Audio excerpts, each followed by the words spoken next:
Friends, have you ever wondered why in today's modern system, the rich are getting richer and the poor are getting poorer? Let me prove this to you with a statistic. 99% of the world's wealth is owned by the richest 1% of the world. There are 8 billion people in this world, but only a few have wealth. People like Elon Musk and Jeff Bezos are getting richer and richer with each passing year. On the other hand, the lives of the poor and the unemployed are getting worse with each passing day. Is this just a game of fate, or is the modern system like this? Is this just an economic crisis? Or has the system of this world been deliberately created to protect the rich? The great Karl Marx was the first to unveil the system that sucks the blood of the poor and the unjust. And today, through my friend Karl Marx, I will explain this vicious system to you in full through his magnum opus book Das Kapital. Karl Marx was a famous German sociologist and philosopher of the 19th century. He became famous because of the ideas that he either criticized or defended. He opposed capitalism and advocated for the rights of the poor. He wrote many books that support the rights of the unemployed, that talk about communism and socialism. Among them, the most important book is Das Kapital, which he wrote in the year 1868. Das Kapital is a book in which Karl Marx explains how capitalism, i.e. the capitalist system, sucks the blood of the poor and the unemployed, and how socialism is a better system than capitalism. This is a series of 3 volumes, which was originally written in German, and later it was translated into different languages by Das Kapital. Friends, this is not an ordinary book. This is one of the most important books of history. Therefore, in today's discussion, I will try to explain this book to you. Perhaps our discussion will be a little technical in some places, but as always, I will simplify these complex ideas for you.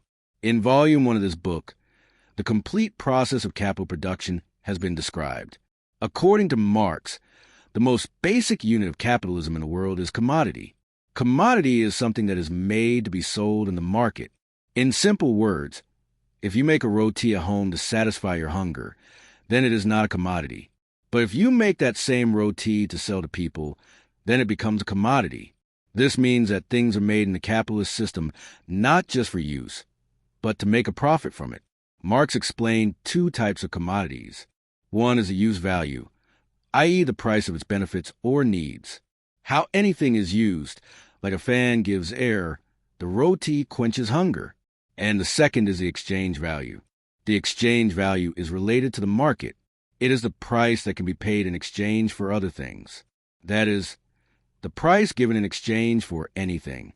In simple words, if I explain to you, then use value means what will come out of this thing.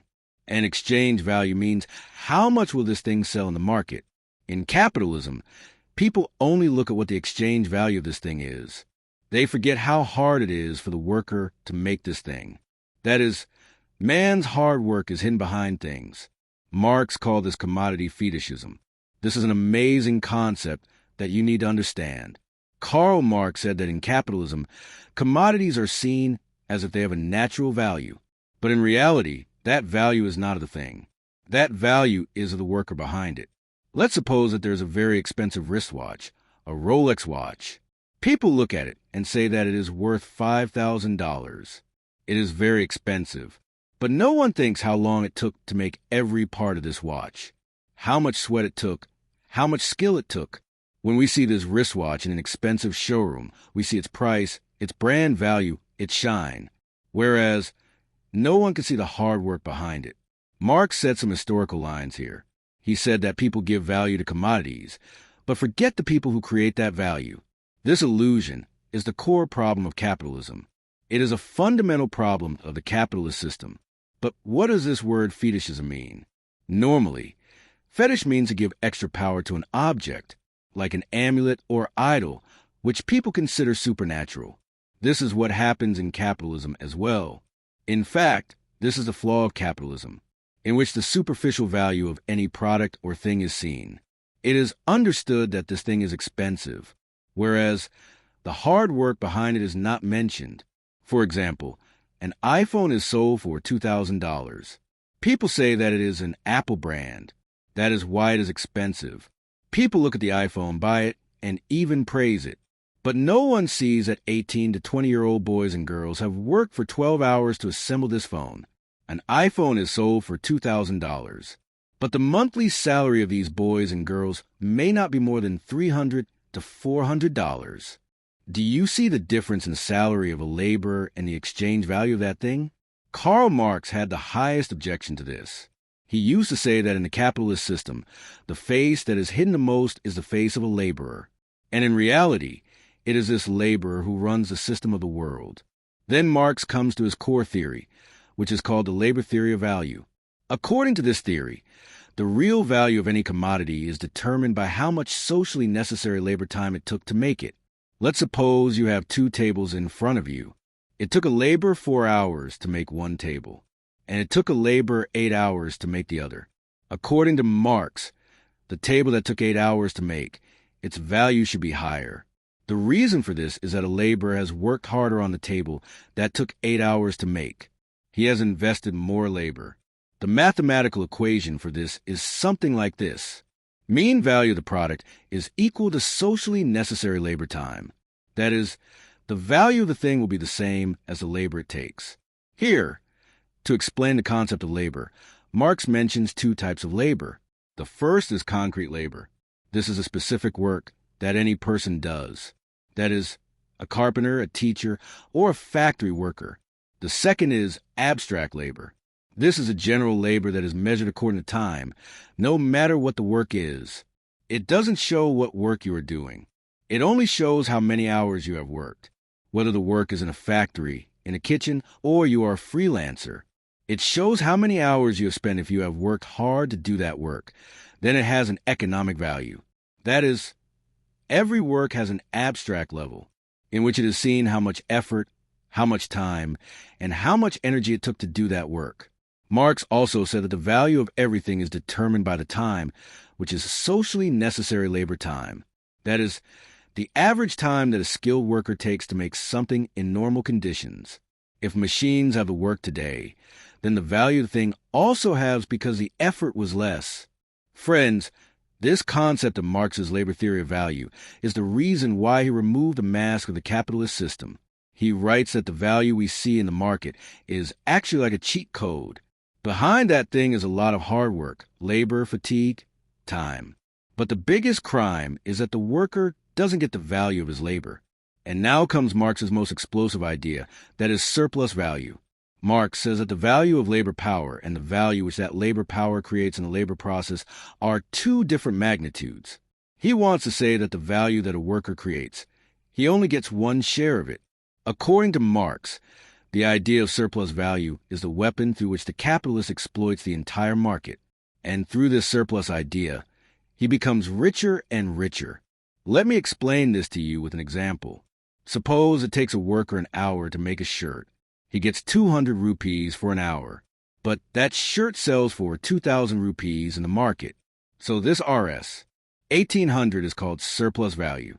Now imagine that in the world's millions of factories, millions of products are made according to this formula, because of which the wealth is concentrated in 1% of the people.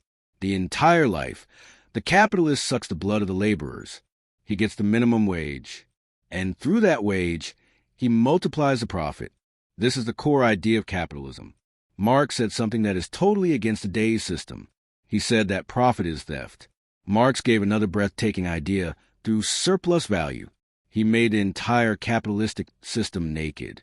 He said that when a capitalist earns surplus value, and if he invests that money in a new business, machinery, and production, this is called capital accumulation. That is, saving money. That is, earning more money, a capitalist earns money, but the laborer doesn't benefit from this capital accumulation. To explain this idea of capital accumulation, let me give you another example of this shirt. Imagine that the owner of a factory gives 500 rupees to a worker to make a shirt, but he sells the same shirt for Rs, 1,500 in the market. In all this, apart from packaging, delivery, logistics, etc., he saves 700 rupees on a shirt. This is the surplus value of the shirt. Now, the capitalist invests his money in buying more machines, or hiring more workers, or expanding production, so that next time he can earn more profit. With every passing moment, he invests the profit again and again. He keeps increasing his production capacity. He doesn't increase the labor, but multiplies his profit many times, which leads to a disbalance in the society. Marx used to say that capital is value in motion. That is, as long as money is running, it has value.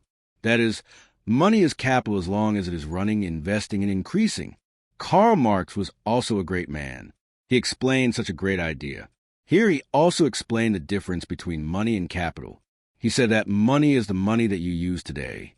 That is, to eat, to rent, to shop. Capital is the money that you invest in business, machines, stocks, so that in the future you can get more money.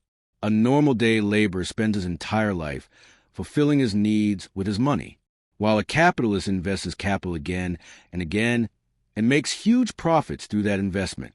Accumulation capital is therefore an increase of the proletariat. Marx said that when capital accumulation increases, only a few people have all the money, factories, and assets, and the rest of the people who don't own anything, they just sell their skills or work as laborers. This is called a proletariat. This means that the more capital increases in society, the more inequality increases. After all, this capital begins to concentrate in one place, due to which industries are centralized and monopolies are created. Even in the volume 2 of Das Kapital, Karl Marx further explains the circulation of this capital. According to him, capital is not just static at one place, but it rotates. It runs in a cycle which has 3 major stages. The first is money, the second is production, and the third is commodities. Money is the first stage, and in this stage, the capitalist invests his money. He buys raw materials like cloth, iron, plastic, etc. He hires laborers and also buys tools and machines. After that comes the second stage, which is a production circuit. In this stage, the material and labor that were previously purchased are now used to produce goods. And then comes the third stage, which is a commodity circuit. Now the material is sold in the market, and the money that was invested in the production of that material is used to earn many times more money. And this cycle goes on for a lifetime. To further explain the circulation, in Volume 2, Karl Marx also explains the concept of reproduction. One is simple reproduction, and the other is expanded reproduction. According to Marx, reproduction is not just a process of making goods, but is also a process of running and expanding the capitalist system. This process is very important in a capitalistic system, because through this process, a capitalist accumulates his capital. In simple reproduction, the capitalist uses the money, goods, and resources that are already in the system. There is no increase in this. There is only as much production as there was before.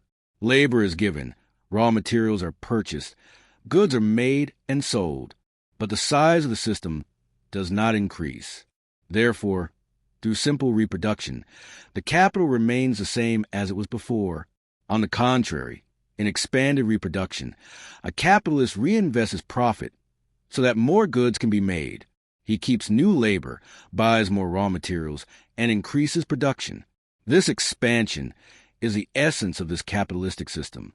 It is its foundation, where the reinvestment of profit proves that the system does not just want to survive, but wants to expand. And this system will expand only for the capitalist, for the owner of that project. Das Kapital's Volume 3 is Karl Marx's deepest and complete analysis, in which he tells that a capitalistic system is not just about making goods, but a complete system in which different capitals interact with each other. The surplus value obtained from workers' labor is later converted into profit. But this transformation is not a straight process. It involves the distribution of surplus value between different capitalists and industries. Every sector has a separate profit rate, and capital moves there where the profit is the highest. And along with this, Marx also predicts that with time, the rate of profit falls. But why? Marx said that as the system becomes more efficient, it becomes a victim of its own efficiency. With time, its profitability starts to fall. And this falling profit results in an economic crisis where there is a lot of production, but people don't have money to buy. This is called an overproduction crisis. The goods become so much that the market can't absorb it. In this situation, the capitalist system brings a risk of collapse within itself. The real barrier of capitalistic production is capital itself. That is, The real obstacle in the system is the greed hidden within it. Such crises not only bring economic collapse, but also destroy the entire labor class. Jobs are lost, wages are reduced, and uncertainty increases.